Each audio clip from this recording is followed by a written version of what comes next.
آخری سپارہ سورۃ البلد کھول لیں. سورۃ البلد آخری سپارہ سورت نمبر 90 آیت نمبر 11. سورۃ البلد سورت نمبر 90 آیت نمبر 11.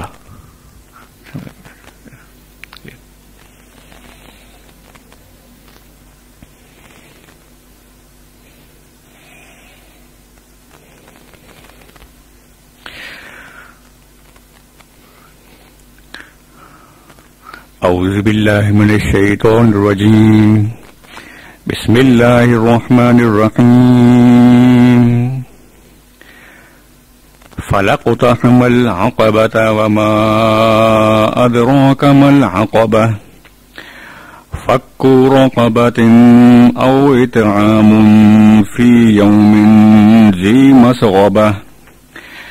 يتيما ذا مقربة أو مسكينا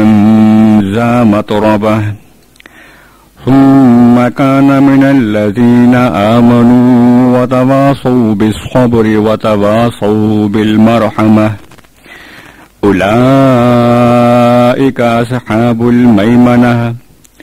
والذين كفروا بآياتنا هم أصحاب المشأمة عليهم نار مؤصدة.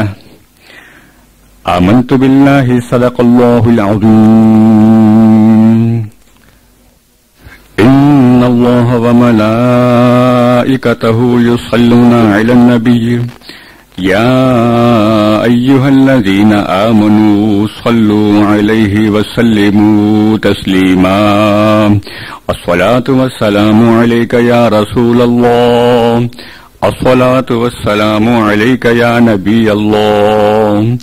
الصلاة والسلام عليك يا خاتم النبيين.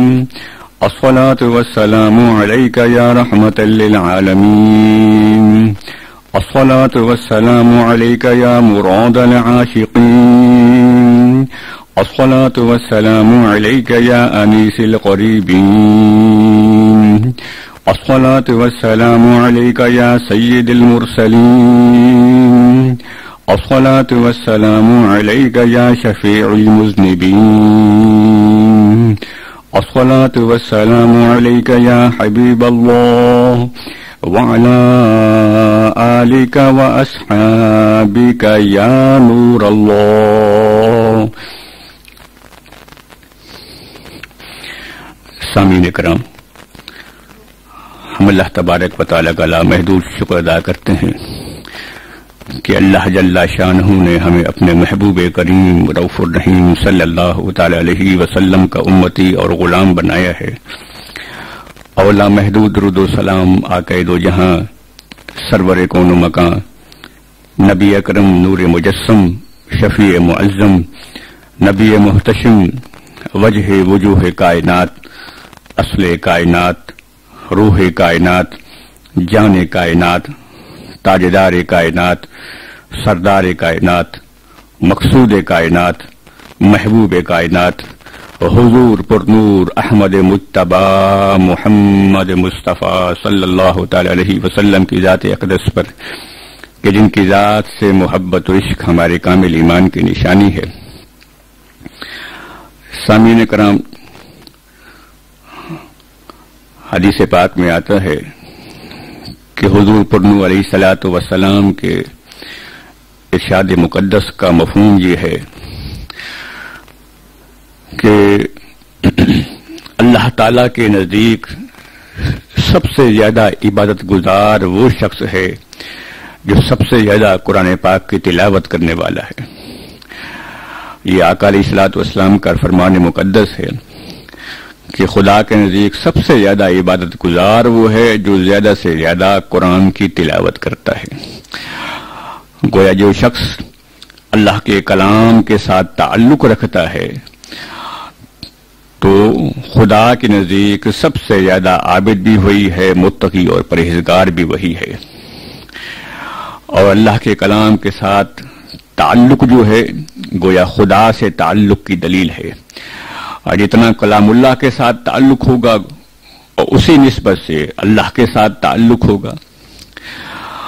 تو ہم لوگوں کو یہ کوشش کرنی چاہیے کہ زیادہ سے زیادہ قرآن پاک کی تلاوت کریں۔ اور یہ بھی آپ کے ذہن میں یہ بات جو ہے وہ عرض کر دوں کہ تلاوت قرآن جو ہے یہ چاہے بغیر سمجھے کی جائے چاہے سمجھ کے کی جائے، دونوں طریقے سے عبادت ہے۔ اور یہ جو حدیث پاک کا جو مفہوم ہے، اس سے یہ ظاہر ہوتا ہے کہ اگر کوئی شخص بغیر سمجھے فقط قرآن کے الفاظ اور حروف کی تلاوت کرتا رہے، وہ بھی سب سے زیادہ عبادت گزار لوگوں کی صف میں داخل ہو جاتا ہے۔ تو قرآن کی تلاوت چاہے سمجھ کے کی جائے چاہے بغیر سمجھے کی جائے، دونوں طریقے سے اعلیٰ ترین عبادت ہے۔ اور بغیر سمجھے بھی اگر کوئی شخص کثرت کے ساتھ تلاوت کرتا رہے تو اسے خدا کا قرب نصیب ہو جاتا ہے، اسے معیت الہی نصیب ہو جاتی ہے، خدا کی رحمتیں اس پہ نازل ہوتی رہتی ہیں۔ تو اسی وجہ سے فقط تلاوت قرآن کو جو بغیر سمجھے کی جائے اس کو بے سود نہیں سمجھنا چاہیے، بہت بڑی نعمت ہے۔ بلکہ اکثر لوگ جو ہیں قرآن کا ترجمہ تفسیر تو ویسے ہی نہیں سمجھ سکتے، تو ان کے لیے سب سے بڑی عبادت یہی ہونی چاہیے کہ وہ قرآن پاک کی تلاوت کرتے رہیں، قرآن پاک کی آیات کو بار بار پڑھتے رہیں، کیونکہ حدیث پاک میں ثابت ہوتا ہے قرآن کا ہر حرف جو ہے اس کے اندر نورانیت ہے، اور ہر حرف پہ 10 نیکیاں جو ہیں اس کے اجر میں لکھ دی جاتی ہیں۔ کہ حضور پر نور علیہ الصلوۃ والسلام نے فرمایا کہ الف جو شخص کہتا ہے اس کو 10 نیکیاں ملتی ہیں، جو لام کہتا ہے اسے 10 نیکیاں ملتی ہیں، جو میم کہتا ہے اسے 10 نیکیاں ملتی ہیں۔ گویا جس شخص نے الف لام میم پڑھ لیا اس کو 30 نیکیاں جو ہے اللہ تبارک و تعالیٰ عطا کر دیتا ہے۔ تو اس نعمت کو جو ہے وہ عام نہیں سمجھنا چاہیے۔ قرآن پاک میں بہت ساری چھوٹی صورتیں بھی موجود ہیں اور ان کا ثواب بہت زیادہ ہے، جیسے قرآن پاک میں سورۃ الاخلاص جو ہے قل هو اللہ احد، یہ پوری سورت جو ہے اگر 3 مرتبہ پڑھی جائے سورۃ اخلاص تو اسے پورے قرآن کا ثواب ملتا ہے۔ اسی طریقے سے حدیث پاک میں آتا ہے جو شخص روزانہ سورۃ یاسین پڑھ لیتا ہے اسے 10 قرآن پاک پڑھنے کا ثواب ملتا ہے۔ اسی طرح ایک اور حدیث سے ثابت ہوتا ہے کہ حضور علیہ الصلوۃ والتسلیم نے ایک مرتبہ صحابہ کرام سے فرمایا کیا تم میں سے کوئی شخص اس بات کی استطاعت رکھتا ہے، طاقت رکھتا ہے کہ روزانہ 1000 آیات تلاوت کر لیا کرے؟ تو صحابہ کرام نے عرض کی یا رسول اللہ ہم میں سے کون یہ طاقت رکھتا ہے کہ روزانہ 1000 آیات جو ہے وہ تلاوت کر سکے؟ تو حضور علیہ الصلوۃ والسلام نے فرمایا کہ تم الہاکم التکاثر سورۃ تکاثر پڑھ لیا کرو، کہ سورۃ تکاثر کا پڑھ لینا جو ہے یہ 1000 آیات کی تلاوت کرنے کے برابر ہے۔ اسی طرح حدیث پاک میں آتا ہے جس نے 4 مرتبہ قل یا ایھا الکافرون سورۃ کافرون پڑھ لی اس کو پورے قرآن کا ثواب ملتا ہے۔ اسی طرح سورۃ زلزال اذا زلزلت الارض زلزالها، یہ پوری سورت جو پڑھتا ہے اسے آدھے قرآن کا ثواب ملتا ہے۔ تو گویا اگر انسان چاہے تو دن میں کئی جو ہے وہ قرآن ختم کر سکتا ہے، فقط معاملہ ذوق کا ہے، شوق کا ہے، اور قرآن کے ساتھ جو ہے وابستگی اور تعلق کا ہے۔ اللہ تعالیٰ سے دعا ہے اللہ تعالیٰ ہم سب کو قرآن پاک کی محبت عطا فرمائے اور اس کلام کے ساتھ جو ہے ہمیں ذوق و شوق کے ساتھ جو ہے وابستگی اور تلاوت کرنے کی توفیق عطا فرمائے۔ آج کا درس شروع کرتے ہیں۔ یہ سورۃ البلد، اس کی پچھلی 10 آیات آپ کے سامنے میں نے عرض کر دی تھی۔ آج اگلی 10 آیات کا ترجمہ و تشریح آپ کے سامنے عرض کروں گا۔ پہلے ان 10 آیات کا لغوی معنی و مفہوم جو ہے آپ سن لیجئے۔ فرمایا فلا پس نہ اقتحما داخل ہوا وہ العقبہ گھاٹی میں، یعنی پس وہ گھاٹی میں داخل نہ ہوا، وما اور کس نے ادراکا معلوم کرایا تجھے مل عقبہ، عقبہ کہتے ہیں گھاٹی کو، ما مانا کیا ہے العقبہ گھاٹی، فکو چھڑانا اور راقبہ گردن چھڑانا، او یا اطعام کھانا کھلانا، فی میں یومن دن میں، ذی والے مسغبہ بھوک والے دن میں کھانا کھلانا۔ یعنی یہ جو گھاٹی کی بات کی جا رہی ہے، یہ گھاٹی کیا ہے؟ یہ گھاٹی کیا ہے؟ گردن چھوڑانا، یعنی کسی قیدی کو آزاد کرنا، یا بھوک والے دن کسی کو کھانا کھلانا، یتیمن یتیم کو کھانا کھلانا، ذا مقربہ قرابت والے، ذا معنی والے، مقربہ قرابت والے، او یا مسکینن مسکین کو کھانا کھلانا، ذا خاک، ذا مطربہ خاک نشین، خاک والے، یعنی جو مٹی پہ سونے والے غریب ہیں ان کو کھانا کھلانا، یہ عظیم کام ہے۔ ثم پھر کانا ہو من سے، من الذین، الذین ان لوگوں سے ہو، آمنو جو ایمان لائے، وتواصوا اور آپس میں وصیتیں کی، انہوں نے بالصبر صبر کی، آپس میں انہوں نے وصیتیں کی، کس چیز کی؟ بالصبر، صبر کی وصیتیں کی، پہلے ایمان لائے پھر آپس میں صبر کی وصیت کی، وتواصوا اور آپس میں انہوں نے وصیتیں کی، بالمرحمہ مہربانی کی، رحم کی وصیتیں کی، اولئک یہ لوگ اصحاب والے، المیمنہ دائیں طرف والے ہیں، بابرکت والے ہیں، والذین اور وہ لوگ، کفرو جو کافر ہوئے، بآیاتنا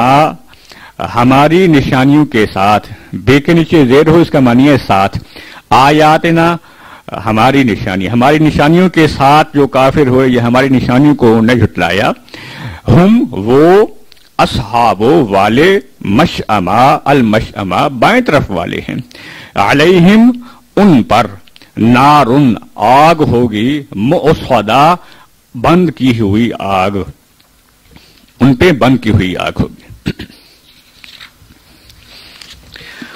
اب اس کی تفسیر جو ہے آپ سماعت فرمائیے۔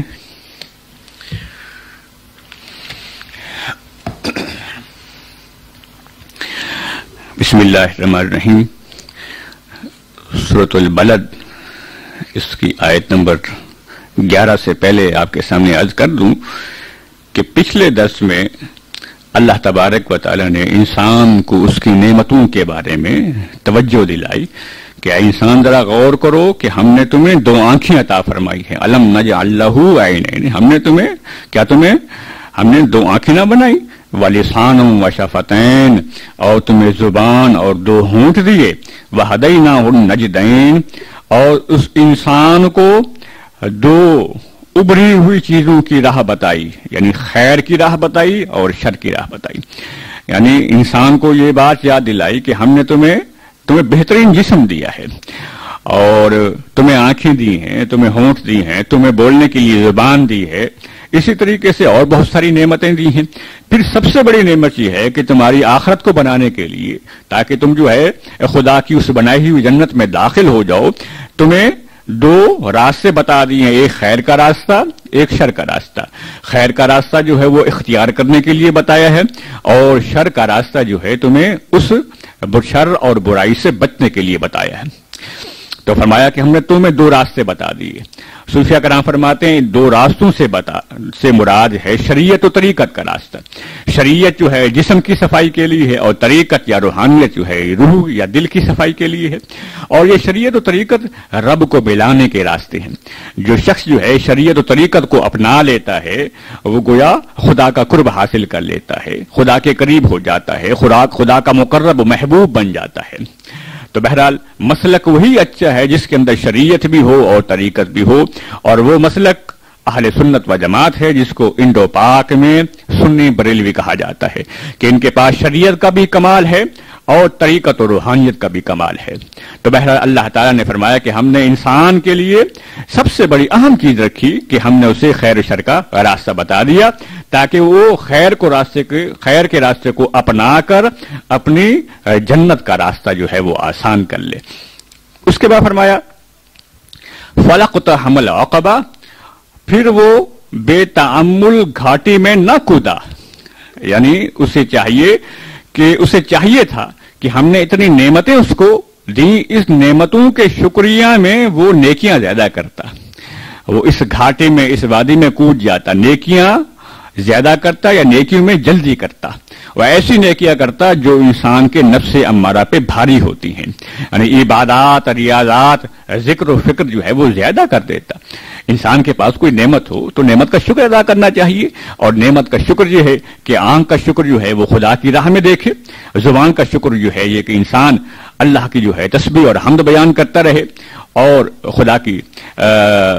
تعریف بیان کرتا رہے، حضور علیہ الصلوۃ والسلام کا ذکر مبارک لیتا رہے۔ یہ زبان کا جو ہے شکر ہے، زبان کی نعمت کا شکر ہے۔ تو کہنے کا مقصد یہ ہے کہ نیکیوں میں جلدی کرنی چاہیے۔ تو اللہ تعالیٰ نے ایک طریقے سے انسان سے شکایت کی کہ اتنی نعمتوں کے باوجود وہ بے تعمل اس گھاٹی میں نہ کودا، اسے کودنا چاہیے تھا، یعنی اس سے زیادہ نیکیاں کرنی چاہیے تھی، نیکیوں کی طرف لپکنا چاہیے تھا، اس کے اندر وہ جذبہ ہونا چاہیے تھا، وہ دل سوزی ہونی چاہیے تھی، وہ کڑن ہونی چاہیے تھی کہ وہ نیکیوں کو اپناتا اور جنت کے لیے اپنے راہ کو بناتا۔ تو بہرحال یہ جذبہ اور یہ انسان کے اندر جو ہے ذوق شوق ہونا چاہیے کہ نیکیوں کی طرف بھاگے۔ قرآن پاک میں بھی اللہ تعالیٰ نے بار بار جو ہے آیات میں وعدے کیے ہیں کہ اے لوگو نیکیوں کی طرف بھاگو، خدا کی مغفرت کی طرف بھاگو، جنت کی طرف بھاگو، جنت کی طرف لپکو۔ یعنی دنیا کے اندر تمہارا کام یہ ہے کہ اپنے وقت کو ضائع مت کرو اور زندگی کا لمحہ جو ہے وہ اللہ رسول کی رضا میں گزر جائے۔ تو فرمایا فلقتحم العقبہ، اور پھر بے تعمل گھاٹی میں نہ کودا، وما ادراک ما العقبہ، اور تو نے کیا جانا وہ گھاٹی کیا ہے۔ یعنی اے انسان تو جانتا نہیں ہے، اے مسلمان، کہ وہ جنت کا تنگ راستہ کیا ہے۔ یعنی یہاں عقبہ جو ہے تنگ راستے کو کہتے ہیں، اور نیکیاں جو ہیں وہ جنت کا تنگ اور دشوار راستہ ہے، یا نیکیاں جو ہیں بڑی مشکل ہوتی ہیں انسان کے لیے، کہ انسان کا نفس امارہ اسے گناہوں کی طرف مائل کرتا ہے۔ تو انسان جب اس نفس امارہ کو جو ہے زیر کر کے نیکیاں کرتا ہے تو واقعی اس کو بڑی مشکل پیدا ہوتی ہے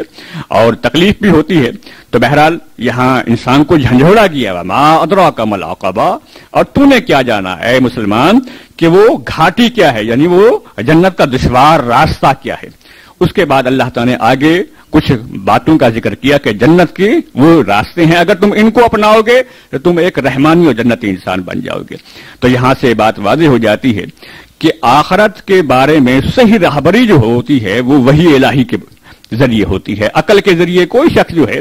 وہ آخرت کے احوال کو نہ معلوم کر سکتا ہے، نہ آخرت کی بارے میں صحیح معلومات حاصل کر سکتا ہے۔ تو وحی الہی جو انبیاء کرام علیہم السلام کے ذریعے سے انسان کو ملتی ہے تو انسان کے لیے وہ راہ ہدایت ہوتی ہے۔ انسان کی عقل جو ہے وہ اس قابل نہیں ہوتی کہ آخرت کے احوال کو اپنی سمجھ سے معلوم کر سکے، کیونکہ انسان کی عقل جو ہے دنیا کی چیز ہے اور محدود ہے، اس طرح دنیا محدود ہے۔ تو عقل جو ہے وہ فقط دنیا کی چیزوں کو سمجھ سکتی ہے، آخرت کی چیزوں کو سمجھنے کے لیے اسے دامن مصطفیٰ علیہ الصلوۃ والسلام سے لپٹنا ہوگا۔ جب تک حضور علیہ الصلوۃ والسلام کے دامن سے نہ لپٹے گا اس وقت تک اس کو آخرت کے بارے میں صحیح کنسپٹ بھی حاصل نہ ہو سکے گا۔ فرمایا کہ وہ گھاٹی کیا ہے؟ فک و رقبہ، کسی بندے کی گردن چھڑانا۔ یعنی اگر تم جنت حاصل کرنا چاہتے ہو تو اس کا پہلا طریقہ یہ ہے کہ تم کسی بندے کی گردن چھڑاؤ۔ یعنی اس سے کیا مراد ہے کہ اگر تمہارے پاس کوئی غلام ہے تو اس کو آزاد کرو، یا کسی دوسرے کے پاس کوئی غلام ہے تم اسے آزاد کروا سکتے ہو تو اسے آزاد کروا لو۔ تیسرا اس کا معنی یہ ہے کہ اگر کوئی شخص مقروض ہے اس کا قرضہ اتار دینا، یہ بھی اسی معنی میں آتا ہے، گردن چھڑانے کے معنی میں آتا ہے۔ یا ایک شخص جو ہے وہ بے ظلم وہ قید ہو چکا ہے تو اس کو اس قید سے چھڑا لینا، یہ بھی گردن چھڑانے میں آتا ہے۔ اسی طریقے سے ایک شخص جو ہے کسی قسم کی مصیبت میں مبتلا ہے تو اس کو اس مصیبت سے نجات دلانا، یہ بھی گردن چھڑانے کے برابر ہے۔ یہ ساری باتیں اسی آیت کے تحت آ جاتی ہیں۔ اور صوفیہ کرام فرماتے ہیں کہ گردن چھڑانے سے مراد یہ ہے کہ اپنے دل کو، اپنے قلب کو نفس امارہ کے قید سے چھڑا دینا۔ یعنی انسان جو ہے وہ اپنے قلب کو خدا کی طرف راغب کرے اور نفس امارہ کی قید سے، جو نفس امارہ انسان کو گناہوں اور نافرمانی کی طرف مائل کرتا ہے، اس سے وہ آزاد کر کے وہ اپنے دل کو جو ہے خدا کی طرف راغب کر دے، یہ گویا اپنی گردن چھڑانا ہے۔ اسی طریقے سے اس کا دوسرا معنی یہ ہے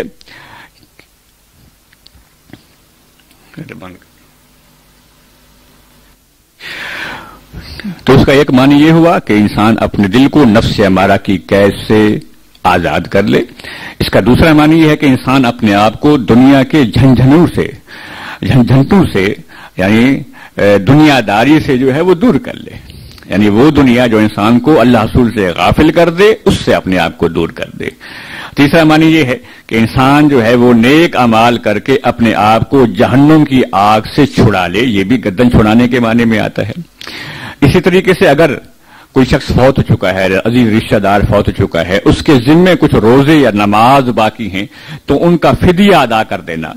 اسے حیلہ اسقاط فقہ کی زبان میں حیلہ اسقاط کہتے ہیں. تو اس کا فدیہ ادا کر دینا گویا اس صاحب میت کو آخرت کی گرفتاری سے بچا لینا ہے. یہ بھی گردن چھڑانے کے معنی میں آتا ہے. اور واقعی یہ عظیم کام ہے، کیونکہ ایک شخص جو ہے وہ جب قبر میں چلا جاتا ہے تو اس کے عمل کا دفتر ختم ہو جاتا ہے، عمل کی مہلت ختم ہو جاتی ہے، کچھ نہیں کر سکتا. تو اب یہ ہے کہ اس کے عزیز رشتہ داروں کو چاہیے کہ اس کے ذمے کچھ روزے اور نمازیں باقی ہیں تو ان کا فدیہ عطا کرے. وہ فقہ کی بہت ساری کتابوں میں اس کا طریقہ کار موجود ہے. تو واقعی یہ عظیم کام ہے. تو گویا اس آیت سے اصالِ ثواب کا ثبوت ملتا ہے کہ انسان جو ہے اصالِ ثواب کرتا رہے اور ختم، فاتحہ اور اسی طریقے سے کل خانی یعنی تیجا جسے کہتے ہیں، دسواں اور چہلم، ان تمام کا ثبوت جو ہے اس آیت سے ملتا ہے کہ اس میں ہوتا کیا ہے کہ ہم نے ایک میت کو مدد کی، بعد از وصال اس کی مدد کی اور اس کی گردن کو آخرت کے عذاب سے بچانے کی کوشش کی. تو گویا یہ جو ہے یہ عظیم کام ہے اور واقعی ایک اپنے عزیز رشتہ دار کے لیے سب سے بڑی جو ہے نعمت ہو سکتی ہے کہ اگر اس کے ذمہ کچھ قرض ہو یا اس کے ذمہ جو ہے نماز روزے باقی ہوں تو انسان اس کے لیے اثارِ ثواب کرتا رہے. تو یہ بھی گردن چھڑانے کے معنی میں آتا ہے اور یہ جنتی کام ہے. دوسرا فرمایا او اطعام فی یوم ذی مسغبہ، یا بھوک کے دن کھانا دینا، یہ بھی وہ گھاٹی ہے یعنی جنت کا راستہ ہے.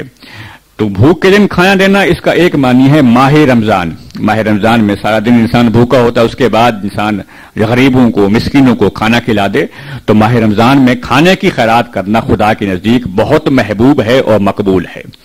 اور اس کا دوسرا معنی یہ ہے کہ کھانے کے دن کھانا دینا یعنی کیا مراد، بھوک کے دن کھانا دینا اس سے مراد یہ ہے قحط سالی کے دن، جب کسی علاقے میں قحط پڑ جائے، بارش نہ ہو سکے، سبزیاں نہ اگیں، پانی کی قلت ہو، کھانے کی قلت ہو، تو اس دن اور اس وقت ہوتا یہ ہے کہ ہر انسان کے پاس اپنے پاس جو کھانا بہت کم ہوتا ہے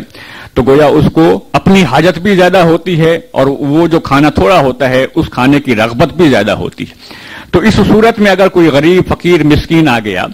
تو اس کو دینا جو ہے بڑا تکلیف دہ عمل ہوتا ہے، کیونکہ وہ خود جو ہے اس حالت میں ہوتا ہے کہ اپنے پاس سامان کھانے پینے کا سامان جو ہے بہت کم ہوتا ہے، دوسروں کو دینا بڑا ناگوار گزرتا ہے. تو اس حالت میں اگر کوئی شخص یعنی تکلیف کی حاجت، اپنی حاجت کی حالت میں اگر کوئی شخص خیرات کر دیتا ہے اپنی پیاری چیز کو تو خدا کو یہ عمل بہت اچھا لگتا ہے. باقی انسان تصور کرے کہ اپنے پاس کھانے کے لیے بہت کچھ کم ہو اور اس سے بڑھ کے ایک غریب آ جائے تو وہ سب کچھ اس کو اٹھا کے دے دے یا اس میں سے کچھ اٹھا کے دے دے،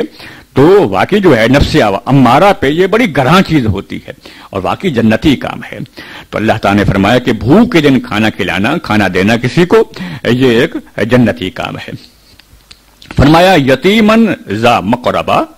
اور رشتہ دار یتیم کو یعنی رشتہ دار یتیم کو کھانا کھلانا یا اس کی مدد کرنا یہ بھی جنتی کام ہے. اور یتیم کہتے اسے ہیں،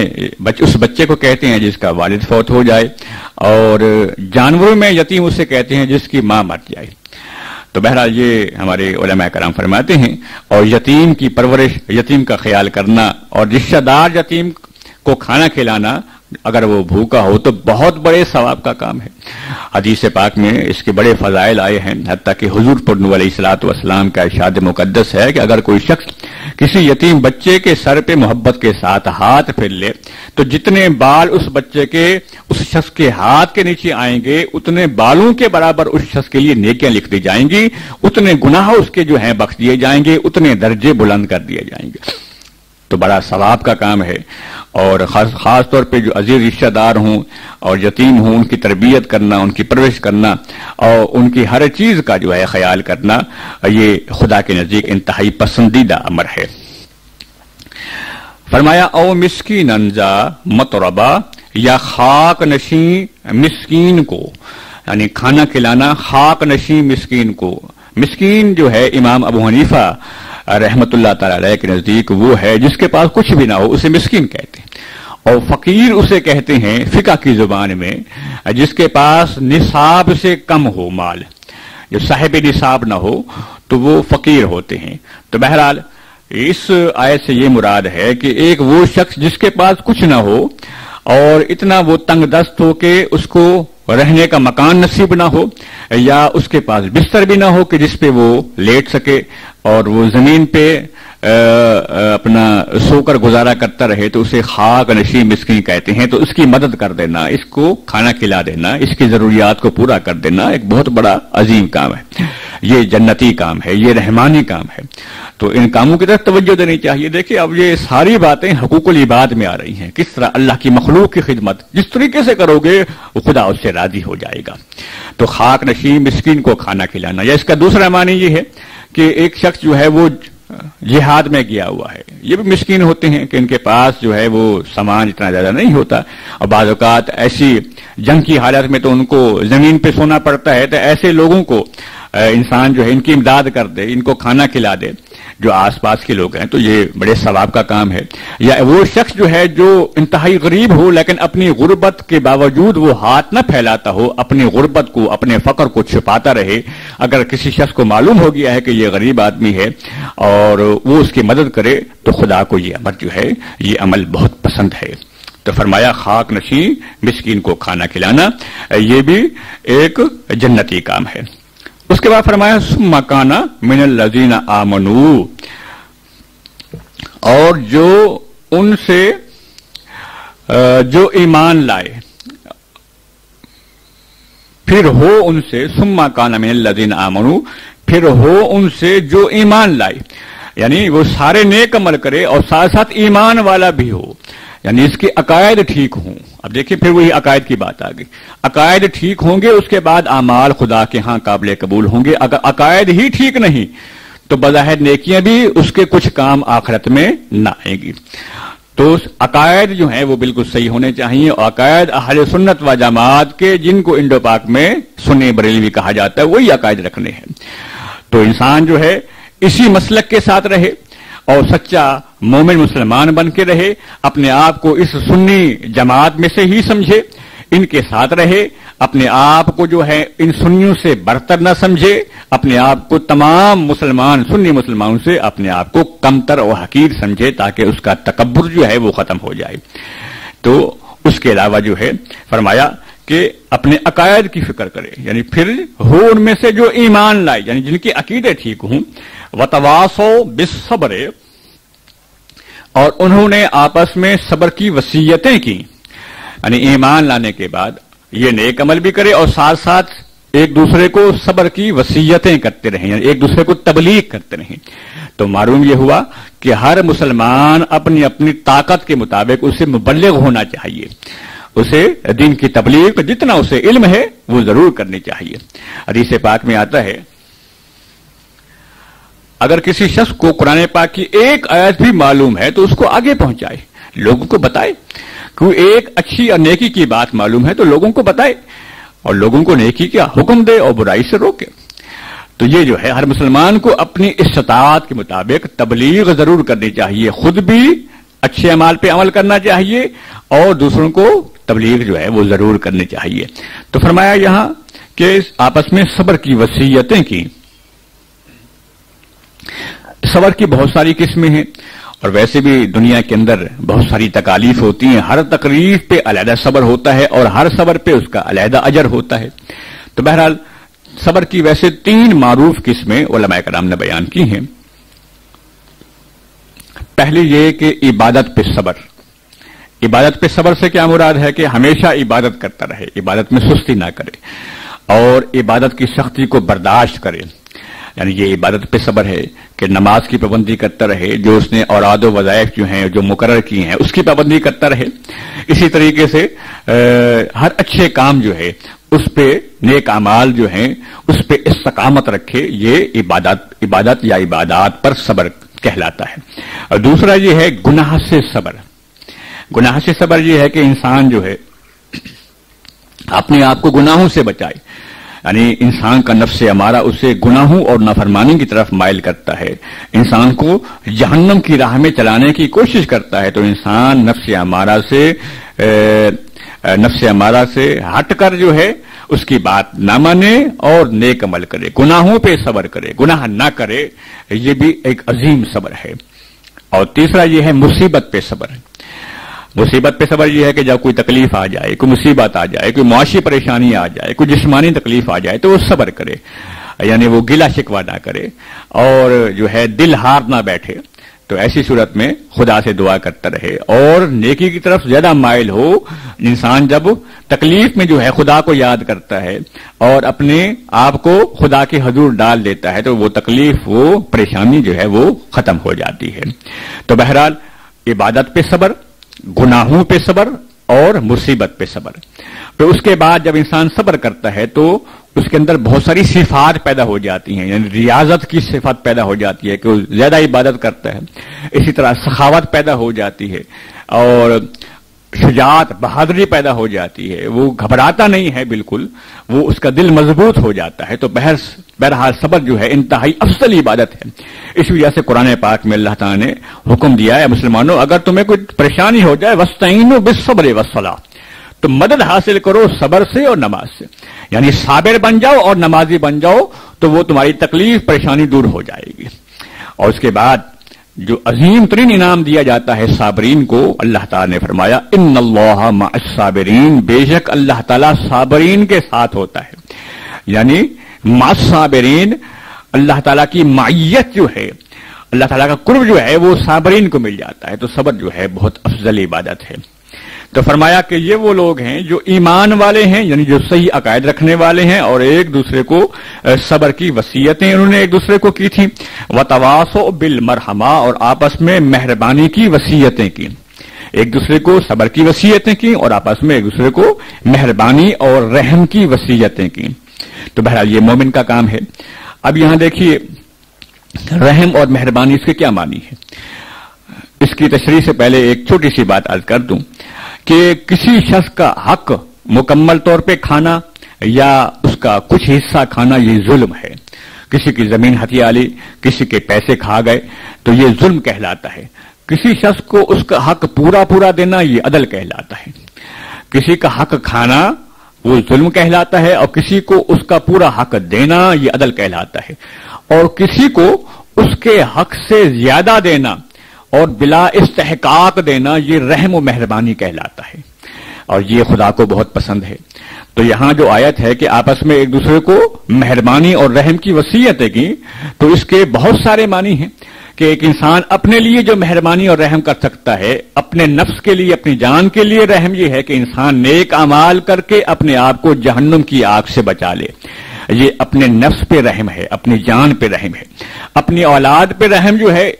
وہ کیا ہے کہ اپنی اولاد کو عاشق رسول بنائے، اپنی اولاد کو صحیح سنی عقائد رکھنے والا بنائے، اپنی اولاد کو دینی دنیاوی ہر طریقے سے اس کی تربیت کرے اور بہترین اخلاقی اور دینی تربیت کرے، سچا سنی صالح انسان بنائے، عاشق رسول علیہ الصلوۃ والسلام بنائے، عاشق صحابہ، عاشق اہل بیت، عاشق اولیاء اور خصوصاً عاشق الہی اسے بنائے، یعنی ہر طریقے سے یہ اولاد پہ رحم کی نشانی ہے۔ اسی طرح عزیز رشتہ دار پہ رحم کے معنی یہ ہے کہ ان کو نیکی کی تبلیغ کرتا رہے، نیکی کا حکم دیتا رہے، ان کو برائی سے منع کرتا رہے، لیکن اچھے انداز میں، نصیحت کے انداز میں اور نرمی کے انداز میں۔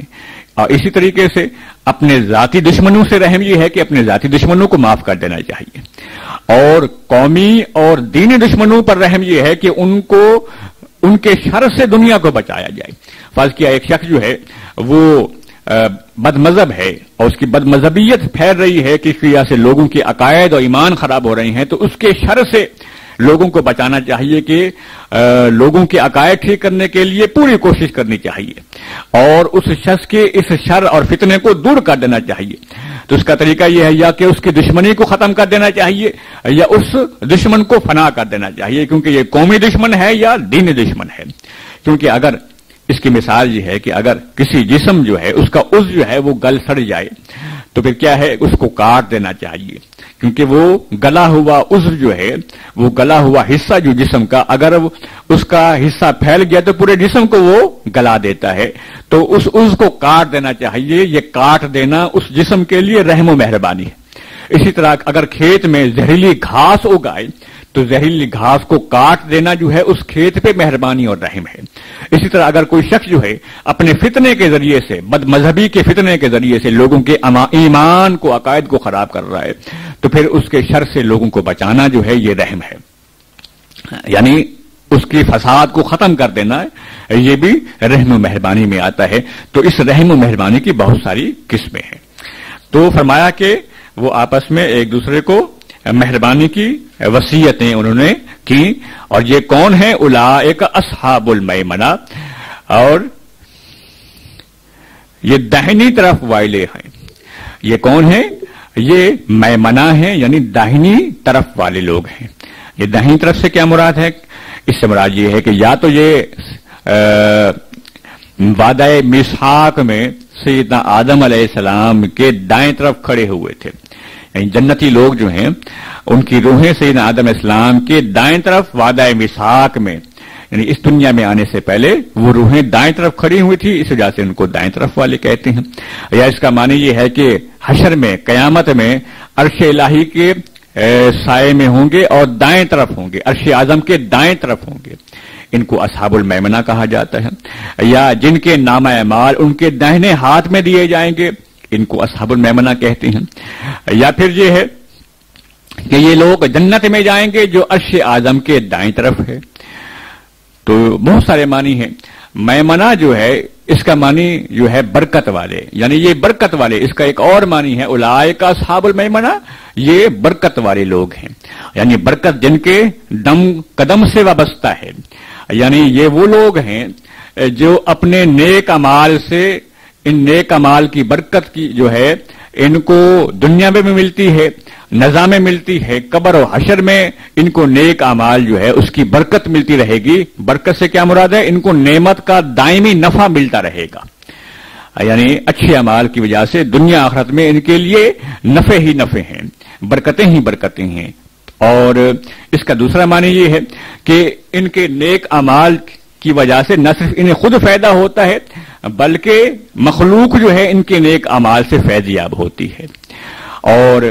ان کی برکتیں جو ہیں اپنے خاندان والوں کے لیے بھی ہوتی ہیں، اپنے قوم کے لیے بھی ہوتی ہیں، اپنے ملک کے لیے ہوتی ہیں، بلکہ بعض اوقات جو ہیں ان نیک لوگوں کی وجہ سے پوری دنیا جو ہے فیض یاب ہوتی ہے. تو بہرحال یہ اصحاب المیمنہ کی بہت ساری تفسیریں کی جا سکتی ہیں. فرمایا والذین کفروا بآیاتنا ہم اصحاب المشأمہ،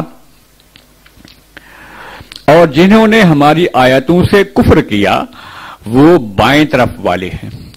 یعنی جنہوں نے ہماری آیات کو جھٹلایا، جنہوں نے دین اسلام کو جھٹلایا، جنہوں نے قرآن کو جھٹلایا، اور جنہوں نے صاحب قرآن علیہ الصلوۃ والسلام کی تکذیب کی، ان کی رسالت کو نہ مانا، ان کے دامن سے وابستہ نہ ہوئے، جنہوں نے ہمارے اسلامی عقائد کو جھٹلایا اور اس کے علاوہ شیطان کی راہ اختیار کی. فرمایا وہ کون ہیں؟ وہ بائیں طرف والے ہیں، یعنی جو قیامت میں عرش اعظم کے بائیں طرف کھڑے ہوں گے، یا جن کے نامہ اعمال ان کے بائیں ہاتھ میں دیے جائیں گے، یا وہ جہنم میں جائیں گے جو عرش اعظم کے بائیں طرف ہے. تو معلوم یہ ہوا کہ کفر جو ہے وہ نحوست کا باعث، بربادی کا باعث ہے، اور ایمان جو ہے وہ برکت کا باعث ہے. ایمان جو ہے صحیح عقیدہ اور نیک اعمال انسان کے لیے برکت کا باعث ہیں اور جنت میں جانے کی راہ ہیں. اور جو لوگ کفر کرتے ہیں، نافرمانی کرتے ہیں، بد مذہبیت اختیار کرتے ہیں، تو وہ کفر، وہ بد مذہبیت جو ہے ان کے لیے نحوست کا باعث ہے، یعنی ہمیشہ ہمیشہ کی جہنم کا باعث ہے. فرمایا علیہم نار مؤصدہ، اور یہ جو بائیں طرف والے ہوں گے ان پر آگ ہے کہ اس میں